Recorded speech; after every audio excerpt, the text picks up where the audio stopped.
여름방학이 시작되던 어느 날 친구 넷인 영훈, 지수, 민식, 그리고 소영이는 특별한 체험을 해보자고 의견을 모았습니다. 여행, 캠핑 등 여러 가지 아이디어가 나왔지만 결국 지수의 제안으로 교외에 있는 유명한 폐가를 탐험해보기로 결정했습니다. 그 폐가는 과거에 끔찍한 사건이 있었던 장소라며 사람들이 귀신이 나온다고 해서 다들 접근을 꺼리는 곳이었습니다. 일요일 저녁, 해가 지고 어둠이 깔리자 친구들은 차에 모여 출발했습니다. 도심을 벗어나 약 1시간 정도 달린 그들은 숲으로 둘러싸인 작은 길가에 차를 멈췄습니다. 폐가로 가는 길은 차가 들어갈 수 없어 걸어가야 했고 그곳의 주소를 핸드폰으로 확인한 후 랜턴 하나씩 들고 길을 따라 걷기 시작했습니다. 숲길은 생각보다 어두컴컴하고 무서웠습니다. 매미 소리와 함께 알 수 없는 동물의 울음소리가 들리기도 했습니다. 친구들은 서로 장난치며 긴장을 풀려 했지만 한편으로는 점점 다가오는 불안함을 떨칠 수 없었습니다. 얼마 지나지 않아 드디어 폐가에 도착했습니다. 그것은 참으로 오랫동안 방치된 것처럼 보였습니다. 벽은 여기저기 금이 가고 창문은 부서져 있었으며 건물 주위에는 잡초가 무성했습니다. 생각보다 더 무섭네.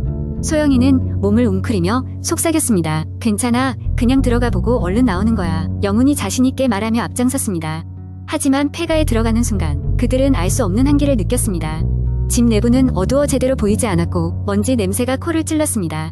벽에는 오래된 가족 사진들이 걸려 있었고 마치 그들이 친구들을 내려다보는 듯한 느낌을 주었습니다. 천천히 내부를 둘러보던 친구들은 이상한 소리를 들었습니다. 마치 발자국 소리처럼. 하지만 그들 외에는 아무도 이곳에 있을 리가 없었습니다. 누가 있는 거 아니야?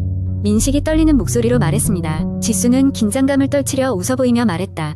설마 그냥 우리가 낼 리 없는 소리겠지. 그때 갑자기 위층에서 쿵 하고 큰 소리가 났습니다.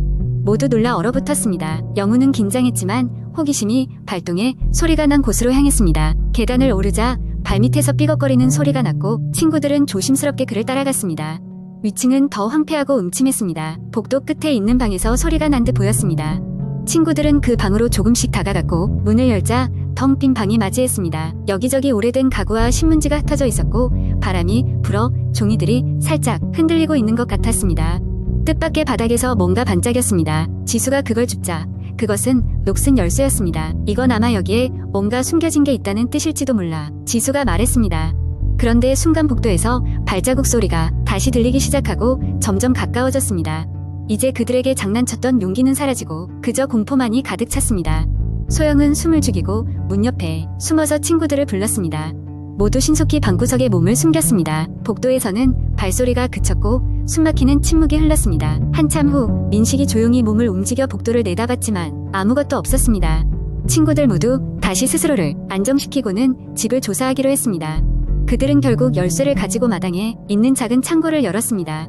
창고 안에는 낡고 먼지가 쌓인 책상이 있었고 서랍을 열자 그 속에는 다이어리 한 권이 들어있었습니다. 다이어리에는 불행한 사건이 적혀 있었고 과거 이 집에 있었던 비극적인 일들이 드러나면서 그들은 그 자리를 서둘러 빠져나가기 시작했습니다. 밖으로 나오니 달빛이 정원을 비추고 있었고 그들의 자리는 차로 안전하게 되돌아올 수 있었습니다. 그날 밤 친구들은 다시는 그 폐가를 찾지 않기로 다짐했습니다.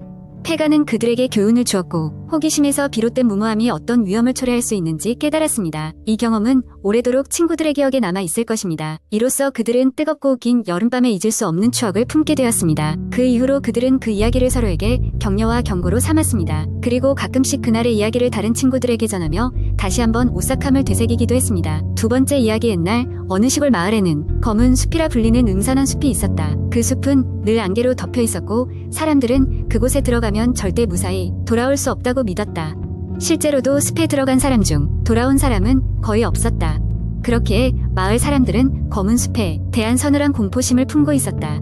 그러던 어느 날 주인공 은희는 할머니가 돌아가시면서 남겨주신 작은 오두막을 상속받게 되었다. 그 오두막은 다름 아닌 검은 숲 가장 안쪽에 위치해 있었고 마을 사람들은 그 이야기를 듣자마자 크게 걱정했다. 하지만 은희는 도시의 복잡한 삶에서 벗어나 조용히 혼자 지내는 것을 꿈꿔왔기 때문에 마을 사람들의 충고를 뒤로하고 오두막으로 이사를 결심했다. 짐을 챙겨 숲으로 향한 은희는 낮임에도 불구하고 짙은 안개와 차가운 공기가 뒤덮인 숲을 지나며 약간의 불안을 느꼈지만 오두막에 닫자 그 불안은 예감은 곧 사라졌다. 작고 아늑하면서도 의외로 잘 보존된 오두막은 그녀의 마음에 쏙 들었다. 처음 며칠 동안은 별다른 문제가 없었다.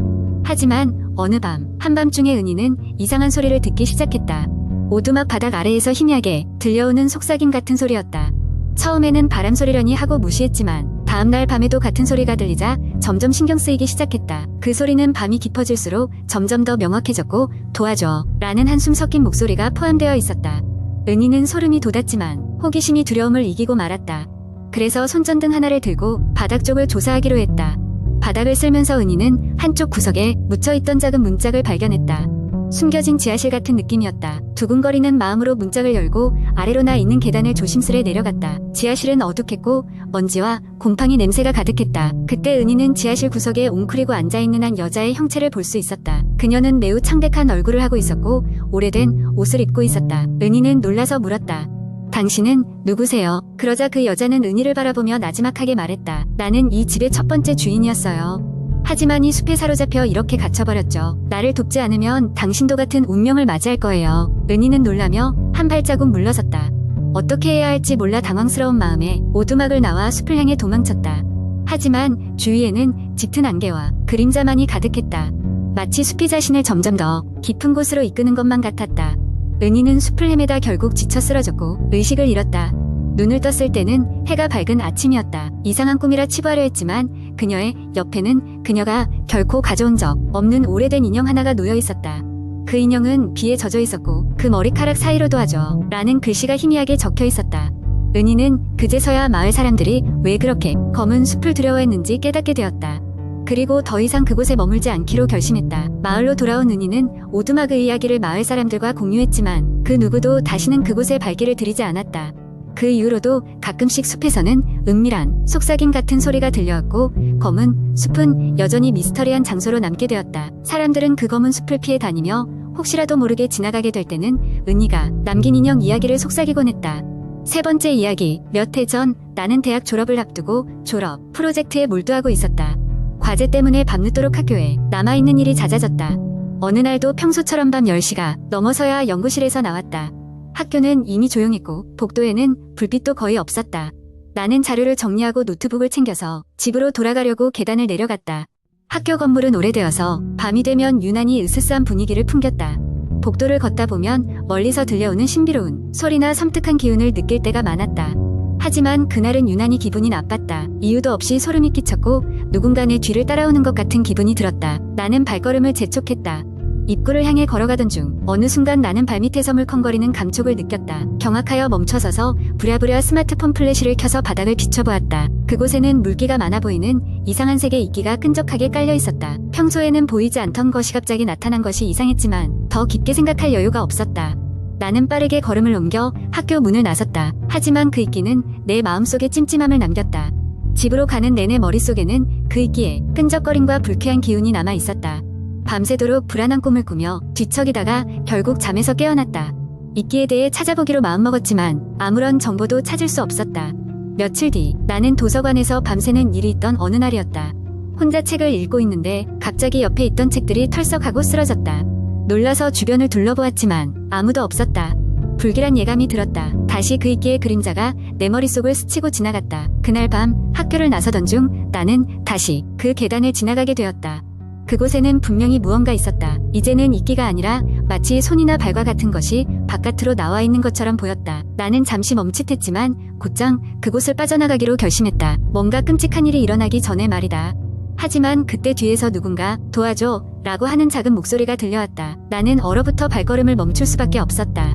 소리는 계단 아래에서 올려나왔다. 하지만 나는 그곳에 내려가지 않기로 결심했다. 내 본능이 그곳에서는 안 된다고 외치고 있었기 때문이다.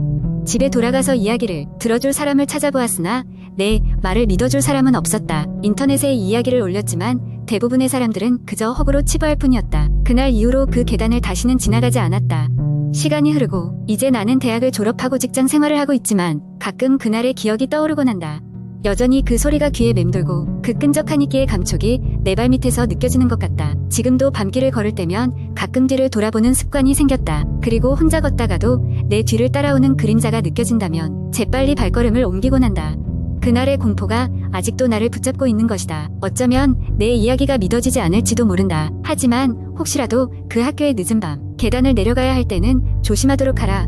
나와 같은 경험을 하지 않도록 말이다.